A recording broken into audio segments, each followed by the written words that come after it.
नमस्कार मेरे सभी प्यारे विद्यार्थियों और साथियों, मैं अरविंद कुमार वैष्णव। आज मैं बात करूंगा कि सरकारी अध्यापक L1 के जो टीचर हैं, रीट लेवल 1 के टीचर जिन्होंने BSTC यानी DLED कर रखी है, क्या वो बीएड कर सकते हैं? क्या वो बीएड कैसे कर सकते हैं? बीएड में खर्चा कितना आता है, उसकी क्या प्रोसेस रहती है, क्या परसेंटेज बेस पे होता है या एग्जाम होता है इसका? और इग्नू से बीएड कर सकते हैं, कोटा से कर सकते हैं, यूनिवर्सिटी से कर सकते हैं, क्या प्रोबेशन में बीएड कर सकते हैं? क्या सर्वाधिक प्रश्न मेरे बहुत बार आया है कि सर प्रोबेशन में बीएड कर सकते हैं क्या? तो अगले 2-3 मिनट में आपको सब क्लेरिफिकेशन करने की कोशिश करूंगा कि बीएड के बारे में जो भी आपको डाउट है वो आपके क्लियर हो जाए और बीएड से संबंधित आपको कोई डाउट ना रहे। तो हम बात करेंगे सरकारी अध्यापक L1 के जो टीचर हैं, रीट लेवल 1 के, है ना, जो रीट 2021 वाली और 22 वाली भर्ती में लगे हैं, तो क्या वो प्रोबेशन बीएड कर सकते हैं क्या BSTC वाले? तो पहली बात, आप प्रोबेशन बीएड कर सकते हो। 2020 के अंदर एक ऑर्डर आया था जिसमें लिखा गया था कि आप सवैतनिक अवकाश या CL, जिसे हम बोलते हैं कॉमन लीव या सवैतनिक अवकाश या फिर अवैतनिक अवकाश WPL, 15 CL मिलती है आपको। 15 CL खत्म होने के बाद WPL लेके आप बीएड कर सकते हो, लेकिन आप स्कूल टाइम पे नहीं कर सकते। वही वाली बात है, कोई दिक्कत नहीं। बाकी आप आराम से गर्मी छुट्टियों में, सर्दी छुट्टियों में, दिवाली छुट्टियों में बीएड कर सकते हो। इससे आपके सरकारी नौकरी पर कोई प्रभाव नहीं पड़ना चाहिए, तो नहीं पड़ेगा, ऐसी कोई दिक्कत नहीं है। क्योंकि आप गवर्नमेंट टीचर बनने के बाद बीएड पत्राचार से करते हो। किससे करते हो? पत्राचार से। ओपन टू ओपन तो आप नहीं करते, डोर टू डोर तो आप नहीं करते, रेगुलर आप नहीं जाते, आप ओपन ही करते हो। इसे तो इसे हम क्या बोलते हैं? पत्राचार के माध्यम से बीएड कर सकते हो। ठीक है, फिर बीएड कहां से आप कर सकते हो? तो आप बीएड पहले IGNOU, Indira Gandhi national open university, जिसकी स्थापना 1985 में हुई थी, नई दिल्ली, वहां से आप बीएड कर सकते हो। ठीक है, आप कोटा से कर सकते हो, कोटा ओपन वाली से। ठीक है, इसके अलावा अदर यूनिवर्सिटी जैसे आप बोझ से कर सकते हो, बोझ MP वाली, आप वर्धा महाराष्ट्र वाली से कर सकते हो। ऐसे बहुत सारी यूनिवर्सिटियां, हरियाणा से कर सकते हो, जम्मू से कर सकते हो, बहुत सारी जगह से आप पत्रकार से बीएड कर सकते हो, चंडीगढ़ से कर सकते हो, बहुत सारे मेरे साथी अध्यापक कर रहे हैं।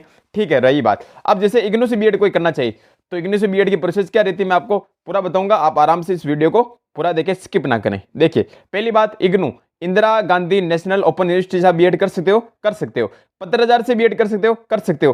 प्रोविजन पीरियड में कर सकते हो, बिल्कुल कर सकते हो। प्रोविजन पीरियड का कोई इसमें इश्यू नहीं रहेगा। 2020 का ऑर्डर लिखा हुआ, लिखित में ऑर्डर है। मेरे साथ बहुत सारे अध्यापक कर रहे हैं, बहुत सारे निसार कर रहे हैं, बहुत सारे पिछले साल कर रहे हैं, कोई दिक्कत नहीं आएगी। प्रोविजन आप बीएड कर सकते हो। ठीक है, फिर इग्नू की प्रोसेस क्या रहती है? जैसे इग्नू की बात करें तो अभी दिवाली बाद 15-16 नवंबर बाद फॉर्म भरे जाएंगे इग्नू बीएड के, है ना। अगर आप चाहो तो आप मुझे कमेंट कर देना, मैं आपको रिप्लाई बता दूंगा पोस्ट पे कि कब भरे जाएंगे फॉर्म। ठीक है, इंट्रेंस एग्जाम होगा बीएड, इग्नू बीएड में BSTC वाले गवर्नमेंट टीचर से अप्लाई कर सकते हैं। ठीक है, पहली बात। दूसरी बात, इसमें इंट्रेंस एग्जाम होगा जिसके फॉर्म अभी भरे जाएंगे, जिसकी फीस होगी 1000 रुपए। कितनी फीस होगी?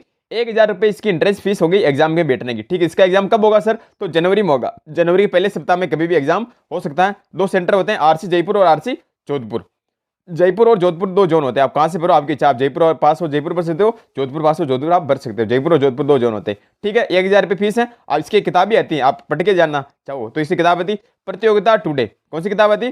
प्रतियोगिता टुडे। अभय नाम आता, अभय प्रतियोगिता टुडे। अगर आप कहो तो मैं आपको बता दूंगा, उसका फोटो डाल दूंगा। तो अभय प्रतियोगिता टुडे किताब आती है, उसकी आप किताब लाओ, महीने 2 महीने पर पढ़ लो आराम से, अभी टाइम है। तो उसमें आपका सिलेक्शन आराम से एंट्रेंस एग्जाम में हो जाएगा। इसकी कट ऑफ जाती है नॉर्मली, पिछली बार गई थी OBC की 100 में से 76 नंबर गई थी, 76 नंबर गई थी। तो आपके अगर 80+ नंबर हो तो आपका श्योर सिलेक्शन है, क्योंकि कट ऑफ ऊपर कम ज्यादा होती रहती है। तो आपके 80+ नंबर होगा एंट्रेंस एग्जाम में, आपका नंबर इग्नू बीएड में आराम से आ जाएगा। पहली बात, ठीक है।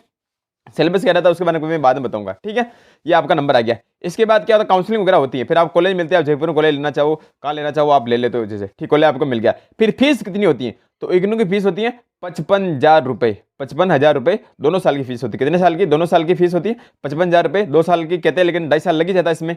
ठीक है, तो 55,000 फीस आपको ऑनलाइन जमा करवानी पड़ती है, आपको कोई कॉलेज में नहीं जाना पड़ता, फिर आप कॉलेज आपको मिल जाता है। एग्जाम सेंटर आप चाहो तो अपने आसपास भिलौड़ा, चित्तौड़ अजमेर आप ले सकते हो ना। भिलौड़ा में नहीं आता, चित्तौड़ ले सकते हो, अजमेर ले सकते हो, कोटा में ले सकते हो, वो आपकी इच्छा है। एग्जाम सेंटर जहाँ इग्नू के सेंटर है, रीजनल सेंटर है, वहाँ आपको एग्जाम सेंटर मिल जाता है। ठीक है, असाइनमेंट वगैरह आप ऑनलाइन जमा करवा दे सकते हो। ऑनलाइन कैसे? आप असाइनमेंट बनाए आपने, फिर आप स्पीड पोस्ट से वहाँ पे जमा करवा दो, ऑनलाइन आपको पता लग जाएगा आपके पहुंचे नहीं पहुंचे। असाइनमेंट आपको बनाने पड़ेंगे, सब फाइल वगैरह सब आपको बनानी पड़ेगी। ठीक है, तो 1000 रुपये वो हो गई इंट्रेंस एग्जाम की फीस। 55,000 रुपये बोर्ड की फीस होगी। दोनों साल की फीस एक साथ जमा होगी ऑनलाइन। इग्नू की फीस दोनों साल की एक साथ जमा होगी, बोर्ड की फीस। ठीक है, इसके अलावा आपको NOC लेनी पड़ती है। गवर्नमेंट एम्प्लॉय जो भी आप बीएड कर रहे हो, आपको NOC लेनी पड़ती है। NOC यानी नो ऑब्जेक्शन सर्टिफिकेट। अब सर NOC का लफड़ा क्या है? NOC का मतलब ये होता है कि आपको, जो आप सरकारी कर्मचारी हो तो आपको बीकानेर विभाग से आपको परमिशन लेनी पड़ेगी, मैं बीएड करना चाहता हूँ। कैसे कब काम आएगी? माने कि आप BSTC हो, है ना, फिर अगली बार आप बीएड जोड़ने के बाद बीएड जुड़वाना चाहोगे, मैं अपनी बीएड जुड़वाना चाहता हूँ, माने भविष्य में आपको 8 साल 9 साल बाद आपको प्रमोशन मिले तो बीएड आपके वहाँ काम आएगी, तब आपसे NOC मांगेंगे। लेकिन ध्यान से सुने मेरी बात को, मैंने कंफर्म कर लिया इस बात को, ध्यान से सुने आप, इसमें कोई डाउट नहीं है कि अगर आप फर्स्ट ग्रेड तैयारी कर रहे हो, स्कूल भी कहते हैं अगर आप तैयारी करो, आपके एमए हो रखी हो, एमएससी हो रखी हो और आप बीएड ये कर रहे हो पत्रचार से, तब आपको एनओसी की कोई दिक्कत नहीं आएगी। लेकिन आप एनओसी ले लें क्योंकि आप विभागीय कर्मचारी हो, अपना रिस्क ना ले आपको भी, तो आप एनओसी लिए अप्लाई कर सकते हो। एनओसी प्रोसेस क्या रहती है, एक आपको कागज पे एप्लीकेशन लिखनी पड़ती है, उसके अंदर आपको हेडमास्टर के स्कूल के हेडमास्टर साइन करवाने पड़ते हैं, फिर पीओ साहब के करवाने पड़ते हैं, प्रिंसिपल साहब के, फिर आपको सीबीओ अपने ब्लॉक के सीबीओ सर से साइन करवाने पड़ते हैं, फिर आप डीओ से, जिला शिक्षा अधिकारी प्रारंभिक वाले, कहाँ से, प्रारंभिक वाले, इसमें डाउट ना रखें, प्रारंभिक वाले से आपको परमिशन लेनी पड़ती है। फिर प्रोविजन में इसलिए परमिशन आपको मिलती है बीकानेर से, बीकानेर आपकी फाइल जाती है, बीकानेर से आपकी एनओसी मिलती है, नो ऑब्जेक्शन सर्टिफिकेट, जो आपको अनिवार्य लेना पड़ता है। इसकी प्रोसेस क्या होती है कमेंट करना, कभी मैं बताऊंगा कि एनओसी कैसे मिली जाती है, ये होगी इसमें प्रोसेस नॉर्मली। बाय असाइनमेंट वगैरह सब आपको स्पीड पोस्ट आप करवा सकते हो, पहले वगैरह आपको बनानी है। अब बात रही इंटर्नशिप की, इंटर्नशिप का क्या प्रोसेस होता है, तो फर्स्ट ईयर के अंदर 3 हफ्ते की इंटर्नशिप होती है, 3 हफ्ते की इंटर्नशिप यानी 21 दिन की इंटर्नशिप होती है गवर्नमेंट स्कूल के अंदर। अब जैसे आप L1 के टीचर हो, आप 8 तक स्कूल में से पढ़ाते हो, 8 तक में कोई दिक्कत नहीं, वहीं आप एप्लीकेशन लिख दो कि मैं इंटर्नशिप करना चाहता हूँ, ये ऑर्डर आपको उनको दिखा दो लिखित वाला इग्नू का, आप ये इंटर्नशिप वहां से कर सकते हो 21 दिन की, कोई सैलरी में कोई कटौती नहीं होगी, कोई आपका नुकसान नहीं, कोई दिक्कत नहीं। और 1 हफ्ते प्राइवेट स्कूल में करनी पड़ती है 2 घंटे, 2 घंटे हो जाएगी, कोई दिक्कत नहीं, कोई समस्या नहीं आएगी। तो आप पहले आराम से 3 हफ्ते याद कर लो, गवर्नमेंट स्कूल अपनी जो है, माना कि अगर आप 5 ही पढ़ा रहे हो तो आप अपना डिप्यूटेशन पीओ में करवा के पीओ से आप पीओ स्कूल 12वीं के अंदर आप इंटर्नशिप कर सकते हो बीएड की, ठीक है। और 1 हफ्ता आपको प्राइवेट से करनी, वो भी हो जाएगी, 2 घंटे का टाइम रहता है, कोई दिक्कत नहीं आती, नॉर्मली है, तो ऐसा कोई इशू नहीं है। फर्स्ट इंटर्नशिप आप आराम से हो जाएगी।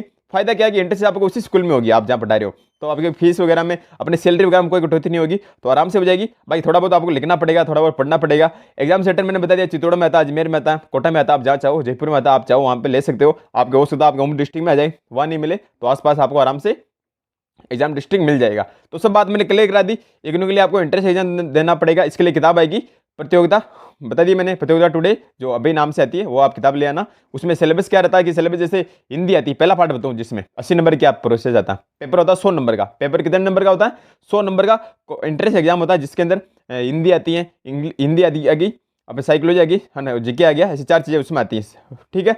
और सेकंड वाले पार्ट के अंदर उसमें 20 नंबर के सब्जेक्ट कोई भी लो आप, हिंदी लो, सामाजिक लो, विज्ञान लो, गणित, तो आपकी इच्छा हो वो आप ले सकते हो। कुल 16 नंबर पेपर होता है, इजी, ऐसा कोई टफ नहीं है, बस आपको थोड़ा बहुत पढ़ना पड़ेगा। बिना पढ़े आप जाते हो तो नंबर नहीं आता, क्योंकि इसमें सभी गवर्नमेंट एम्प्लॉय एग्जाम देते हैं, गवर्नमेंट टीचर्स, वो सभी नए नए लगे हुए रहते हैं प्रोफेशन वाले, तो उनका नॉलेज भी अच्छा रहता है। तो आप 1 महीने किताब लाइक पढ़ लो, आपका सिलेक्शन आराम से हो जाएगा। और बीएड, इग्नू बीएड से कोई संबंधी आपका डाउट होता है मेरे कमेंट कर देना, मैं आपको जवाब देने की कोशिश करूंगा, ठीक है। धन्यवाद।